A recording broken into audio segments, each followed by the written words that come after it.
Sister Deanna, and I was able to visit so many places in India.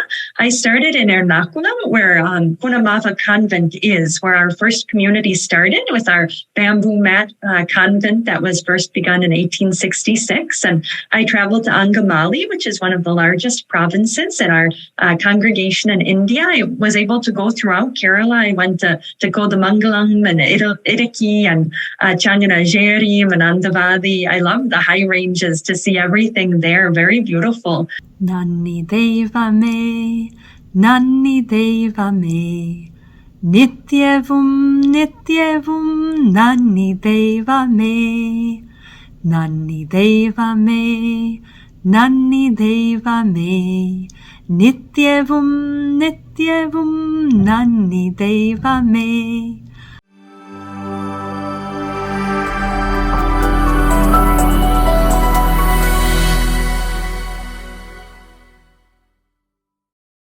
Namaskaram. A religious vocation is a special grace that God gives to certain individuals, calling them to a life of the counsels of perfection in Christianity. Once you start thinking about your true vocation, it is always a question that you should or would share with God, because it is a gift and opportunity that comes from God. Today, we're going to introduce all of you to a wonderful person who received that call from God and decided to join a congregation that originated all the way across the globe. A person dreamt about working in international business, but joined congregation of the Mother of Carmel, which was founded by Saint Chavara in 1866. It is our pleasure to have with us today Sister Diana Teresa, CMC, who is a teacher in a Catholic school in Indiana. Thank you, Sister Diana, for sharing your spiritual journey with us. So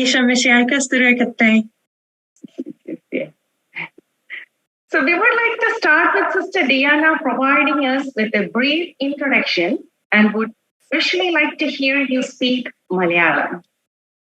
Thank you. Ente pere Sister Diana, Nyan Oru CMC sister, Nyan Oru teacher, Anika Santosha. I'm very delighted to be with you today for this interview. Thank you for inviting me. I come from a family of 6 children, and I'm currently teaching religion at St. Michael's School in Indiana. Good to know you, sister. It's so beautiful to hear you speak Malayalam. So you had a dream to be a traveler, an international businesswoman. What impacted your decision to be a nun?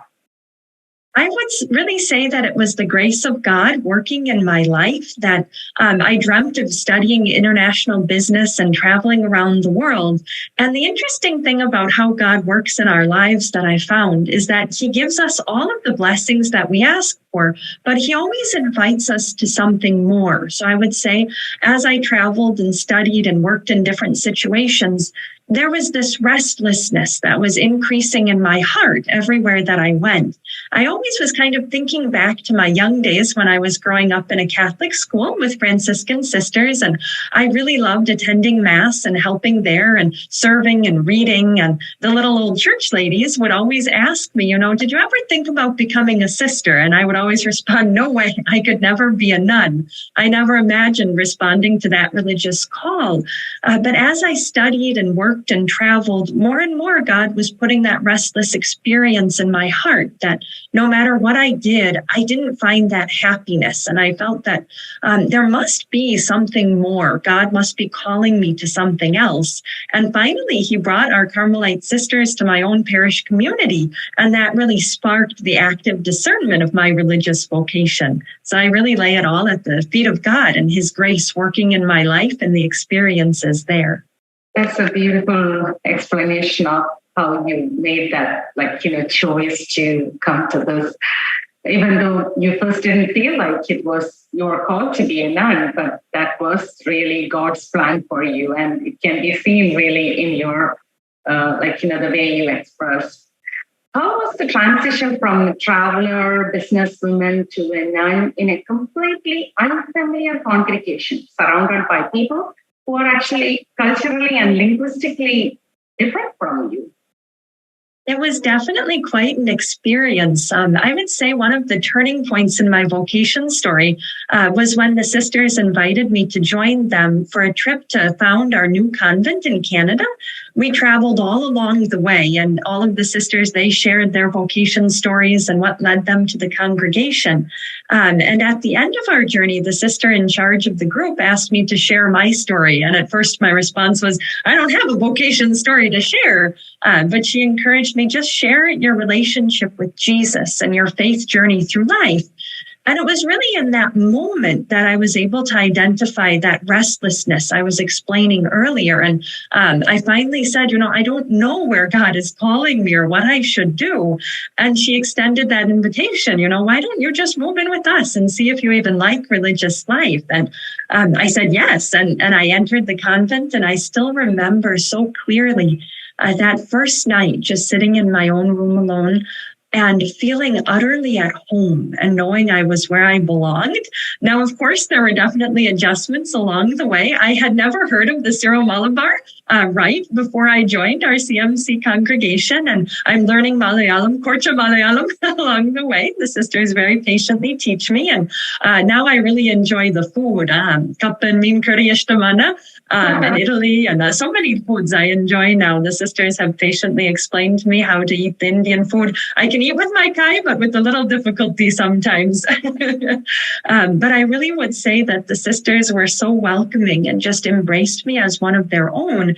And the whole Syro-Malabar community, I remember when I first visited our cathedral, Pali, and shared with them a little bit of my experience. And everyone was just so interested in hearing about where I came from and what attracted me to our holy Qurbana and our unique liturgical traditions. So I would say God gave the grace to really help me adjust and to feel like a member of our community, no matter where I came from.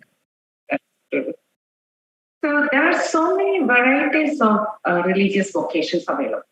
There are so many congregations. Even when I was growing up in India, Kerala, I can name so many. When you are exposed to so many as well. But what made you specifically choose CMC as the congregation that you want to join? And definitely, there is so much variety in religious life. I compare it sometimes to those old-fashioned ice cream parlors. You can go and see so many varieties of ice cream there. I grew up with Franciscan sisters. I worked with Dominicans. I met missionary sisters in my travels.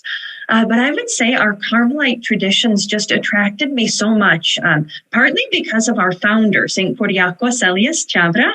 When he started our congregation in 1866, he was really driven by the desire to uplift women and children that needed education, that needed support and encouragement in India at that time. And that's a mission that's always been close to my heart as well in the work that I've done as an educator. I really am very passionate about working for women and children and families and their development. And I would say our spiritual traditions, our Carmelite heritage is rooted in silence and solitude and that time in prayer before God, especially in the Blessed Sacrament and our devotion to Blessed Mother. All of those things really sustain my spiritual life so much. And that was the beauty and the joy of Carmel when I entered, just learning how to pray. I was so excited to learn how to pray before the Lord and to join with our sisters in those spiritual experiences that I felt finally at peace and at home in our prayer life. I had prayed with many other sisters before, and they're beautiful and their vocation is beautiful, but it never touched my heart in the same way that praying with our Carmelite sisters did. So God really brought that to me and brought it to life in me, and He gives me the strength that I need in our Carmelite prayer life. Yeah, that is like a real blessing that you are able to join that group of sisters who are completely different from, like, what I'm trying to say is that I can relate it so much because when we moved from India to here, even though we learned English when we were kindergarten onwards, we learned English, but still it was culturally, and of course the slang and everything was different. And it was a difficult time when we started here, right? So I can imagine how you have never heard of that language before, and you're going there, living with them, and it is actually that there itself we can see the presence of God in your life, like how He guided you. That is really a blessing. Then, so when we talk about our kids growing up here, we are more concerned about the peer influence and how is the peer influence that's going to change their way of thinking and the cultural values and everything, right? But how did your peer influence led you to this profession, led you to this, the vocation that you chose? Was there any peer influence, or it was just just a God's call or peer influence there as well? Yes, God really provided such a beautiful environment as I started to discern. Now, I came to religious life a little later when I was in my late 20s. So I wasn't in the same kind of school environment that some of our girls in India may be when they're first starting to discern and think about entering the convent. For me, one of the blessings when I look back in my life is that the last school I worked at before I entered the congregation was actually in Milwaukee, and they had a very vibrant young adult ministry. So they organized different retreats and prayer experiences and pilgrimages. And that was one of the first times I was really immersed in a young adult Catholic environment. I came from a smaller town in Wisconsin, and we didn't have as many opportunities. I helped, of course, with the youth ministry and with the faith formation in our parish. But I had never had much of a peer group before that I could really relate to. But during that time I was in Milwaukee and participating in those experiences, God really helped me to see that there was something beautiful about that prayer life and about spending more time with Him. I would say that probably going to Mass more often and spending more time in retreats and going to the Sacrament of Reconciliation much more regularly really helped me in discerning that vocation. And I was blessed with a good spiritual director and my parish priest at the time. So he was also a religious priest, and he was encouraging me to take more time to pray, even like the divine office at home. And to pray and to ask God, where are you asking me to go? How are you leading me? So I can really say that it was both of those environments in my parish and the peer group I was starting to experience in the diocese as a whole and their ministry programs that helped me to discern that vocation. So you have already talked about that moment when you felt like this is your God's call. Can you elaborate a little more on that God encounter moment that led you to this religious discernment? Definitely. So I can say that it really is a powerful experience to share your story. So for me, the turning point in my vocation was really going through and sharing with the sisters the experiences that I had had in life. Now I'm a teacher, so I love to talk. So it took me some time to share my whole story. But I had never really looked back and reflected so much on my life to identify the pattern that was there. That was the moment I even got that feeling, that word for restlessness that I was experiencing. So I would say that was really the turning point in my vocation journey, where God gave me the grace to look back at my life and to see that I really wasn't happy with all the different things I had tried to pursue. I got a wonderful education. I traveled to so many countries around the world, and I worked in many different places. I was making a decent amount of money, but none of that was really satisfying me. None of it was giving me the happiness that I was looking for. So I would say that experience of sharing my story was a really important God moment in my life, where I could look back and see, this is what I've gone through, and this is what I'm lacking in my life, and where God might be calling me. And then I would say, really, once I experienced the prayer before the Blessed Sacrament, that's when God really confirmed my vocation. He's really sustained my family through a lot of difficult situations in the past years. My dad went through a health crisis when I was visiting India as part of my formation time in novitiate. And I have such a distinct memory in my mind of when I was praying. It was the middle of the night when I was in India, and we had been on the phone with the hospital, and my dad had just gone through a stroke, and we didn't know, what would happen, or if we should send me back to America at that time, or what we would do. Or they had worked so hard to arrange that experience for me in India. There would never be another way to do that. And I just remember praying on the floor of the chapel in front of the Blessed Sacrament there. And God helped me to understand that he would take care of me, that he would take care of my dad, that my dad would be there when I would make my first vows and have my vestition and wear this habit for the first time. When you make your first vows, it's like a wedding. I wore a wedding dress, and my parents walked me down the aisle of our cathedral church and presented me to the Lord there. And that moment praying in India, I just knew that I could stay where I was because God would take care of everything. And I even think of that as the first time that I really even made my own vows in my heart to God and gave myself to him there. So I would say from the beginning onwards, from when I first entered the convent to when I first prepared to make those religious vows, God just gave me so much grace and blessings from that prayer in front of the Blessed Sacrament. Oh, that is a spiritually energizing sharing, sister. Like, how to realize that restlessness within you and really seeking an answer for that restlessness. That is really spiritually energizing for the listeners to understand. Like, when you have that sort of restlessness, maybe you should revisit your thoughts to see if are you in the real where you're supposed to be? Like, is this the vocation that you should be on? And all those kind of thoughts. Thank you for sharing that with us. And you have gone to India, right? During Yes. can you share that experience with us for this? Definitely. That was one of the most blessed experiences in my life. I went to India for 4 months, and God really protected us because I went roundabouts that time of November 2019 until February 2020. So I flew back right before the whole world went into the COVID lockdown. So God really protected me and my whole family during that time.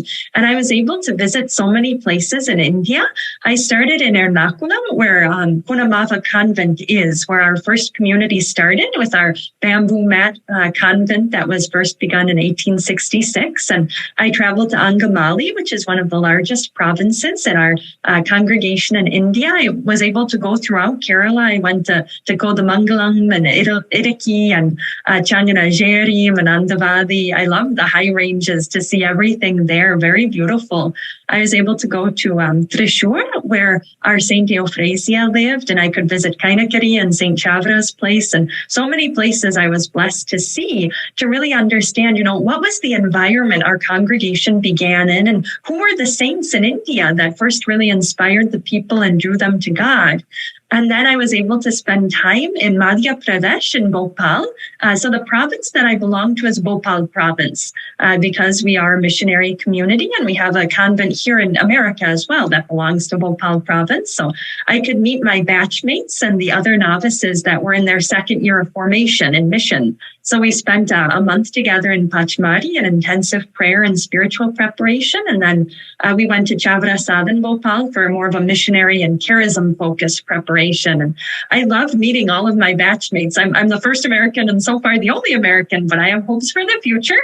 But I do have many friends in India that made their vows at the same time that I did. And it was such a blessing to be able to meet them and to feel in a community with them and to share the experiences and study and prayer and eating together. And the sisters really worked hard to make me feel welcome. That was really where I learned to study my basic Malayalam more. I love to speak with the sisters there and communicate with them. And I love to sing and to pray in Malayalam and just experience all of that as well.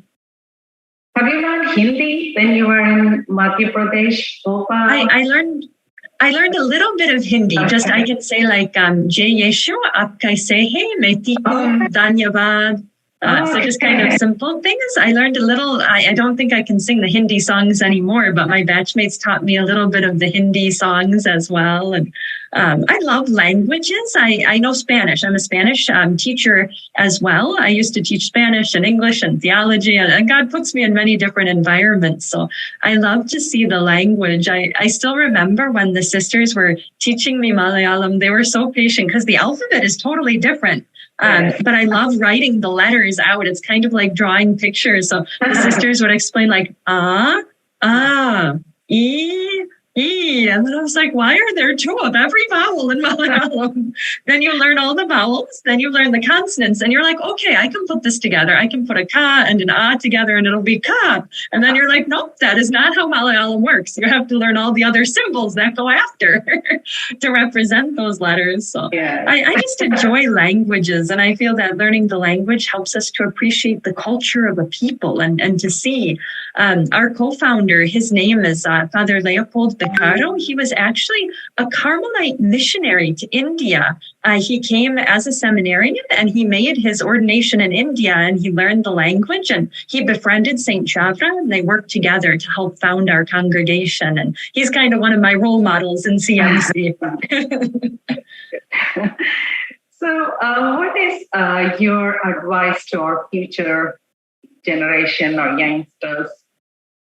Yes, I would say that God is calling so many people. But one of our challenges is we can't always listen to his voice because we live in a world filled with noise, all of the notifications on the phones and the messages and the media and the social media nowadays. We live in a very noisy world. So I think the first step when you're trying to discern your vocation, whatever your vocation may be, is to take a little time in silence, to put away the phone.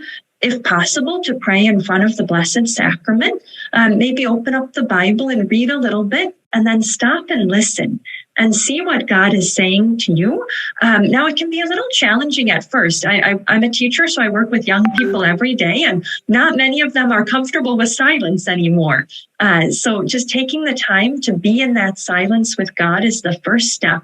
And then really taking advantage of the sacraments of the church, going to Mass as often as you can, receiving the Eucharist, going to the sacrament of reconciliation. So many graces are poured out on us there. And it's only when God gives us the grace to help us to overcome some of our sinful habits and tendencies that we're able to move closer to him and closer to doing his will in our life. And to be able to participate in those prayer experiences and retreats and everything along the way that God invites you to, that really gives you the opportunity to hear his voice working in your heart. And I would say also that self-reflection is a vital component. Like, God allowed me to look back at my life and see that restlessness I was experiencing. I think every person needs to sit and think back, what are the experiences that I've gone through so far?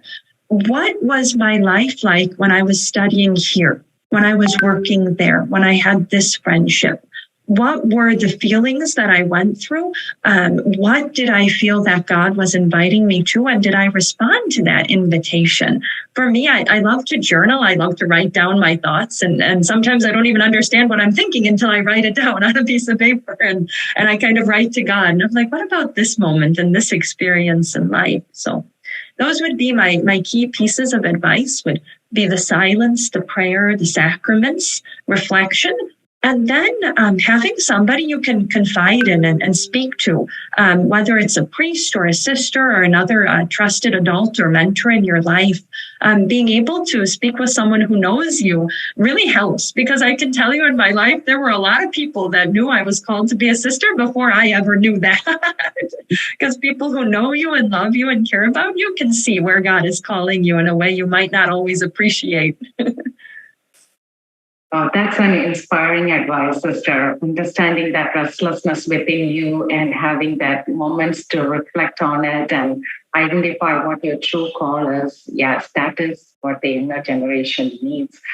That way, when it comes to that restlessness, it takes them to the right direction, not the wrong direction. Because that restlessness that you have explained, that looking for happiness is what always takes us. It can take us to both ways. Like, it can take us to the wrong way, or it can take us to the spiritual direction. So the younger generation, that is what they need to look into really and see which direction should I take. And that is really an inspiring advice that you just provided for our younger generation to follow so that they can take the right step towards happiness when they have that restlessness in their life. Thank you, sister. So I personally have experienced the wonderful impact of nuns on the spiritual lives of people because I grew up in a church and school with nuns. As you have just witnessed, Sister Deanna's words are incredibly inspirational to all her listeners. It aids in our spiritual growth and offers advice to future generations on how to pursue religious vocations and how to search for God with the understanding that He needs you and seeks you out just as you seek Him. So we would want to hear a Malayalam song from you, Sister Deanna, to conclude our lovely meeting. Yes, thank you so much. Thank you for taking the time for this interview. And it's really a blessing for me. I'm going to sing a little bit of Nani Devame, which is one of my favorite Malayalam Thanksgiving songs. We often sing this at the conclusion of Eucharistic adoration when we pray before the Blessed Sacrament. And I also really remember singing this in India so often when I was so blessed and happy with the experiences God had given me. So please know that I am praying very much for everyone who is joining us and listening to this interview. And I know God has a beautiful plan for each one of you. And I pray that you can experience His love the way that I've been able to. So let us pray together with this last song. Nani Devame, Nani Devame, Nityavum, Nityavum, Nani Devame.